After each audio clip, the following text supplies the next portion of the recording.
everyone's familiar with that term VOD, so the letters in front of them denote different things. So subscription VOD is a simple way to call it as a Hulu or a Netflix.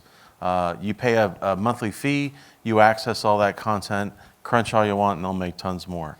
AVOD describes advertising supported on-demand content. So you may be watching a show on your favorite network's app or website, and in that first commercial break, you see a couple of ads come up. In recent years, people have grumbled about, why should I have to watch ads? But if you think about it, it's the very same consumption model as it is when you watch in your home. The difference is you're paying for that overall subscription.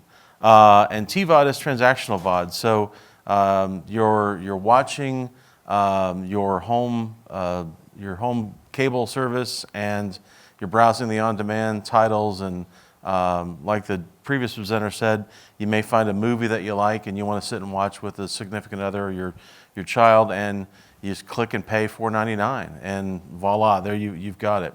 So I think what we want to probably talk about next is, can you move a viewer from one to the other? Like, is there a progression?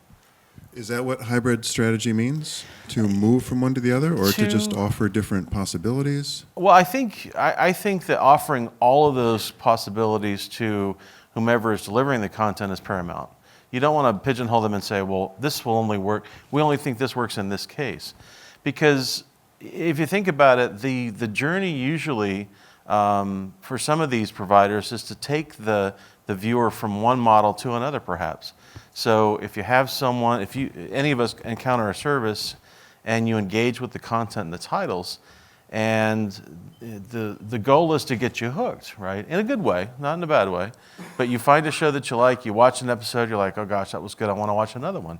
And at some point, you have to engage with that consumer ideally to get them to say, okay, I'm in, I want to buy into this service. So in that case, we're going from AVOD to SVOD. So we've got someone watching an episode of a show, they watch a couple of ads that come up in those natural breaks, they're okay with that. So the provider's monetizing that content through the AVOD model. Once you've watched that second or third episode, you say, I really like this, I'm willing to pay $5 a month or $9 a month.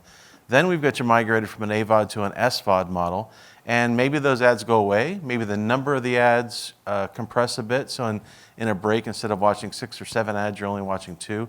Sometimes there are none. That varies from provider to provider.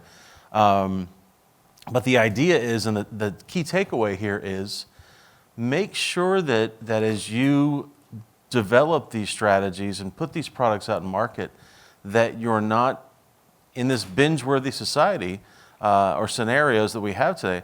You don't want that freebie guy or girl to consume all the episodes of that show and look at the rest of the catalog and say, I'm out. So you've lost them as a potential subscriber. They've engaged with the content. Maybe you've monetized that free watching through the AVOD model, but you failed to convert them to SVOD, right? So that's a significant miss. So think about that as you build that strategy.